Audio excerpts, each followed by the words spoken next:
Are you ready? I know you're excited. I know the anticipation has been building for the last 5 months. I know you guys have been going to bed every night painfully bored. You have been missing these special comedians who all possess this very unique ability to not make you laugh. Instead of falling asleep to painfully boring late night television, you have been forced to hand over the remote control to your wife or girlfriend to fall asleep watching such masculine shows like Dancing with the Stars. In some extreme cases, I have heard of men being forced to fall asleep watching the unathletic prowess of the dump divers in the WNBA. Now, believe it or not, I actually turned on the WNBA playoffs the other night. I had a viewer send me an email showing me where a whopping 70 people were streaming the WNBA playoffs online. I figured I would see what the lack of excitement was about, so I plugged up my nose and I turned on ESPN to watch live footage from the dump. Both of my dogs, they love to watch TV. When we're watching our reality shows, when we're watching the NFL or the NBA, the dogs, they'll sit on the arm of the couch and they'll watch TV with us until it's time to go to bed. The other night, I turn on the WNBA playoffs. Within 10 minutes, both of my dogs jump off the couch and go back to the bedroom. I'm not kidding, this is a true story. Now, obviously, my dogs, they don't really understand what's on the television, but I just thought it was funny that two dogs who were entertained by cartoons on Nickelodeon during the day while me and my girlfriend are working, both of them left the room when we turned on the dump. But anyway, earlier this week, Hollywood proudly announced an end to the writer's strike. All week long, the Butt Bongo Festival has been touring the streets of Hollywood. Club Shay Shay has been filled to capacity every night. Lonely men, they have been waiting in line for hours to see the newest attraction at Club Shay Shay, the dancing queen Jackie Mahomes. Writers and actors, they are excited to get back to work. The yentas at The View are excited. They will no longer have to deal with writers protesting outside of their studio. Big Red, Joy Behar, she will no longer have to cross the picket lines to walk to the makeup chair where makeup artists will perform their daily miracle. You can make a strong case, though, that there is no group more excited to see the end of the writer's strike than the group of huge, embarrassing failures hosting shows on late night television. They cannot contain themselves. They can't contain their excitement. Jimmy Fallon has been yearning to get back to berating his employees. Stephen Colbert has been working hard all summer tweaking his recycled Donald Trump jokes. Orange Man bad. And who could forget Jimmy the Kimmel? Poor James. James, he has been begging for the attention of lonely men all summer. For years, his need for masculine attention has been quenched by his toodle boodle Howie Stern. Now, as you guys know, Howie, he's been a recluse for the past 3 years. He no longer agrees to dinner dates with James. Gone are the days where they take romantic vacations. Hell, Howie is so afraid of contracting the COVID, he won't even FaceTime Jimmy. At one point this summer, Jim Kimmel was so desperate for attention, he made an announcement on some dump called Strike Force 5 that he was contemplating retirement. Yeah, Jim Kimmel. He was pretending that he was going to walk away from a job where he makes $15 million a year to entertain the 15 people who were still watching. Unfortunately for Jim Kimmel, when he announced his fake retirement, no one cared. Well, no one cared outside of Stephen A. Smith, who has been patiently waiting to take over once Jim hangs up his thong for the last time. My inside sources, they were there to capture the reaction of Jim Kimmel once it was announced that the writer's strike was over. Check it out for yourself. Doesn't he look happy here? This looks like the face of a dude who just had Preparation H applied to his bruised caboose. I can finally sit down again. Next Monday, October 2nd, all 4 late-night hosts, they will return to network television. Well, KC, I thought there were only 3. Who was the 4th host? Some dude named Mike Myers or Sean Myers or Oscar Mayer. Who gives a fuck? It doesn't matter what his name is. No one watches his show.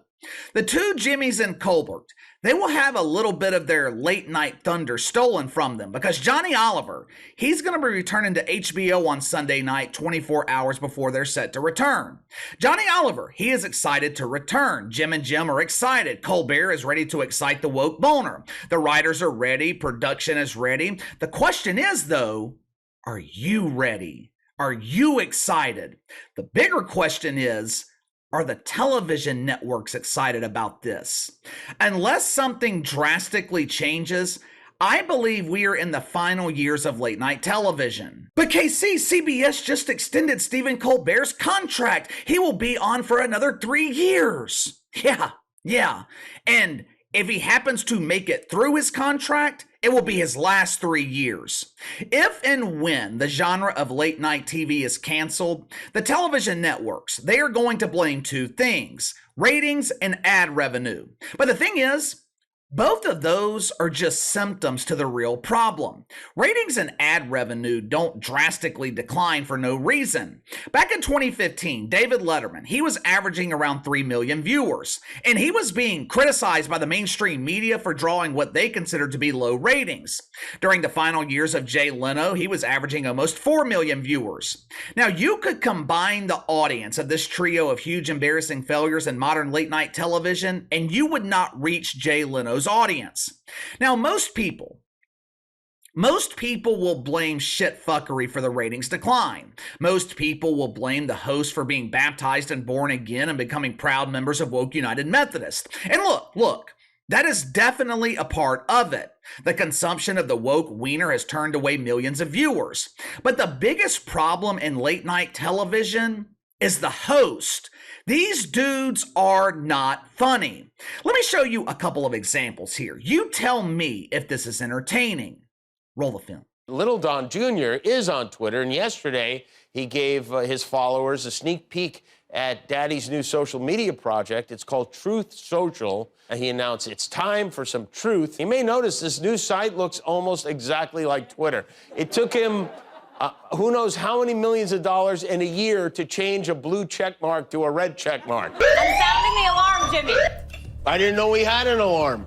Oh, we do. I didn't either. It was backstage. Okay. Why are you sounding an alarm you found backstage? Because tomorrow is election day, and abortion rights are gone or in danger in 26 states, even though the overwhelming majority of this country supports a woman's right to choose.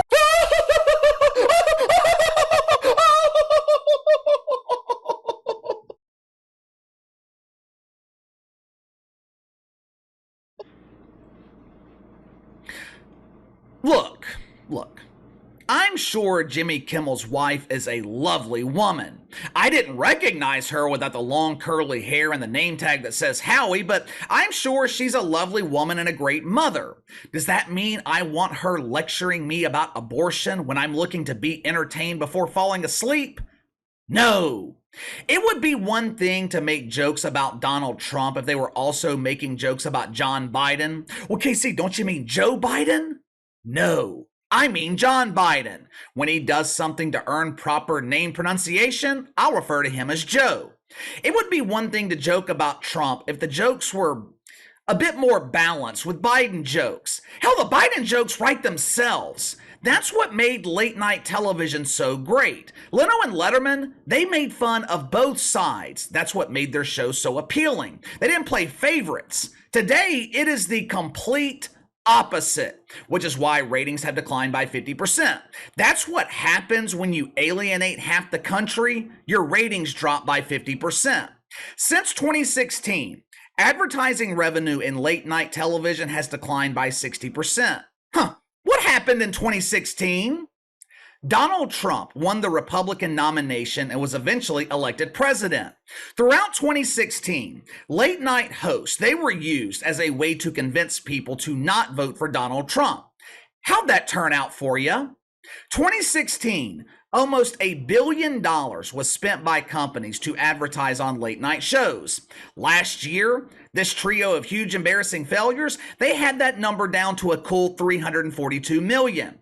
I know they're all excited to return to work. I know they're happy to collect those multi-million-dollar paychecks, but they better enjoy it while they can because this business model is not sustainable.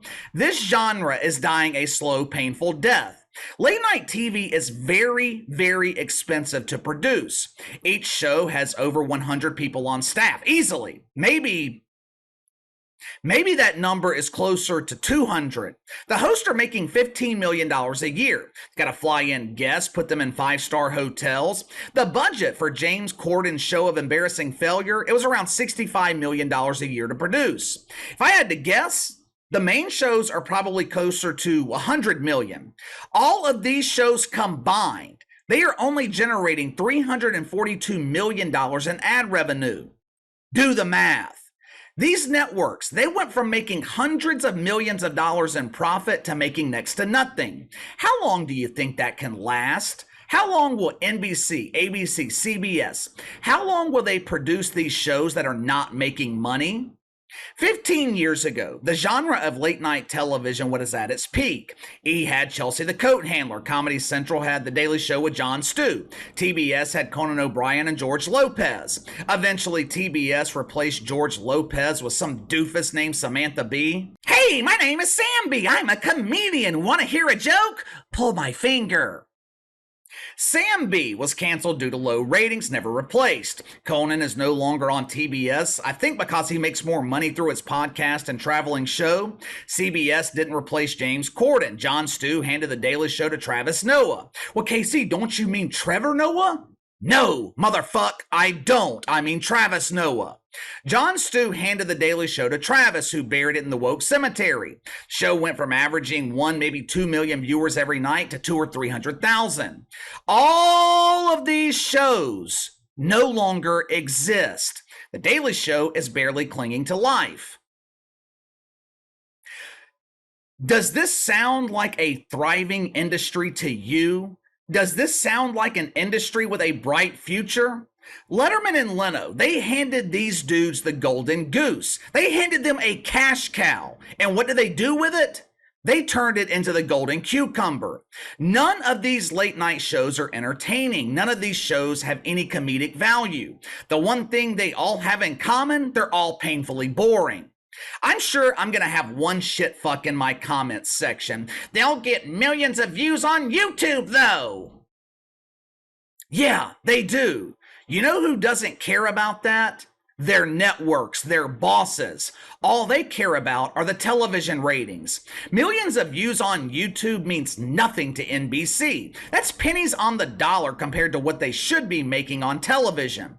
I am telling you right now, unless something drastically changes in the next 2 to 3 years, the genre of late night television, it is not going to exist in 3 to 5 years. But give me your thoughts. The trio of huge embarrassing failures, they return on Monday. Does anyone care? Do any of you guys still watch late night TV? I used to watch these shows every night. I thought Jimmy Fallon was excellent his first few years. I never really liked Stephen Colbert. I always thought Jim Kimmel was a dork, but even he had his moments in the past. But these shows are just no longer entertaining. They are no longer funny, to be honest with you. Is the business model sustainable, or do you think we are seeing the final days of late night TV? You let me know. Sound off in the comments below. Like, subscribe, share the video. I appreciate you guys and all your support. Best way to contact me is by email at btlkc84@gmail.com, KC_BTL84 on Twitter. I'll see you guys tomorrow.